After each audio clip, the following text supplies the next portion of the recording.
蓝启仁瞪了蓝曦臣一眼，要你有什么用，就知道惹麻烦，哼！转头离开。蓝曦臣哭唧唧，又被嫌弃了。在蓝氏心目中过得不好的蓝忘机，正给魏无羡洗脚，魏无羡有些害羞的把脚趾缩起来。蓝湛，干嘛呀？突然给我洗脚，你那是弹琴的手。蓝忘机目光温柔，喜欢。试了一下水温，把魏无羡的脚放了进去，看着魏无羡脚上的伤痕，心疼的摸了摸。魏无羡感觉心口酥酥麻麻的，轻声道：蓝湛，我也给你洗脚好不好？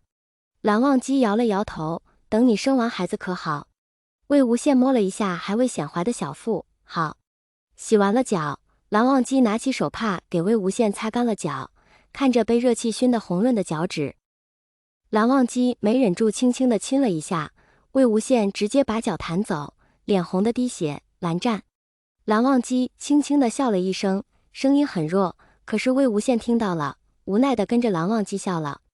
蓝忘机听到魏无羡说他名声的问题时，表情一言难尽，他不知道怎么跟魏婴说，名声这个东西他一直就没有，不论是听学时、云梦的谣言，还是射日之争时，那些人恐惧魏婴的闲言碎语，无奈上前抱起魏无羡，拿起手帕给魏婴净面。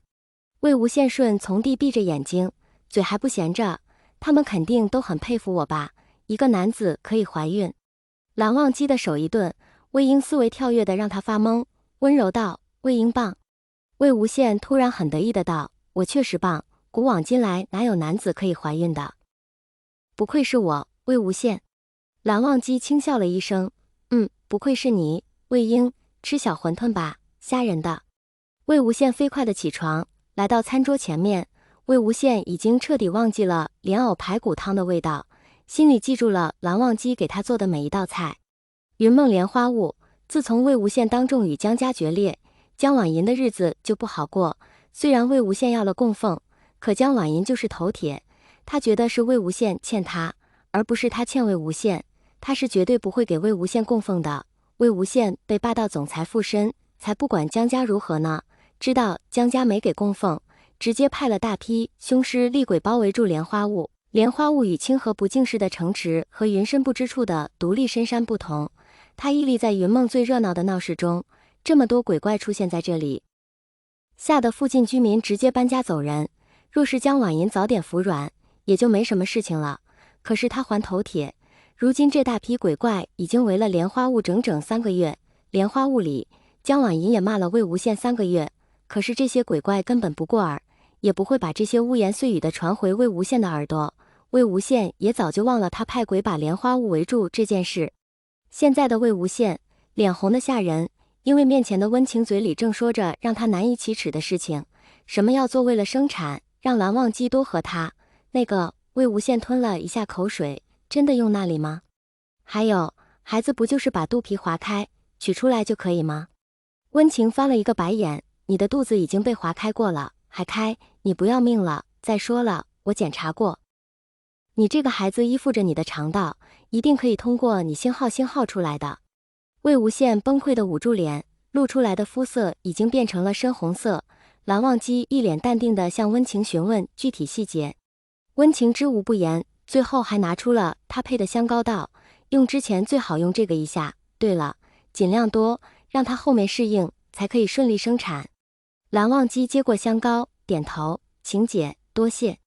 听到蓝忘机叫他晴姐，温情一愣，觉得有些怪怪的，挠了挠头发道，行了，香膏用完了再找我，我继续给你们做。魏无羡盯着蓝忘机手里的青瓷瓶，眼神有些空洞。蓝湛。蓝忘机，天还未黑，吃完饭给你用。魏无羡扑到床上，害羞道，不是这个意思了。蓝启仁收到了温情给他写的信，疑惑地看着他要的药材，难道是魏无羡这胎情况不太好吗？赶紧拿着药材单子去找了四长老。四长老有些一言难尽地看着这药材单子，如果他没有想错的话，这些药材是那个香膏要用的吧？蓝启仁看着四长老的脸色奇怪，怎么了？是不是我的乖孙孙情况不好？四长老有些为难地看着蓝启仁，这该怎么解释？蓝启仁急得跳脚，快说呀！四长老是用于房事中的。蓝启仁，房事什么房事？我的乖孙孙，房事？魏无羡都怀孕了，怎么？四长老摸了摸下巴，据我研究，男子生产只有2个办法，一个是剖腹，一个是用星号。看来他们是想用第2个办法。温情不愧是岐黄神医，厉害。蓝启仁揉了揉耳朵，他还是个黄花大闺男，为什么要听这些？突然，蓝启仁抓到了重点，忘机是上面那个，忘机居然不是嫁过去的，还是入赘。神清气爽，不愧是他的侄子，棒！开心道，那我多为他们准备这些药材。吩咐人去库房，让他们把所有存货送去乱葬岗，又吩咐了手下药农多种植这些药材。蓝曦臣疑惑地看着蓝启仁，叔父，这些天为何这么高兴？蓝启仁得意地把他的发现告诉了蓝曦臣。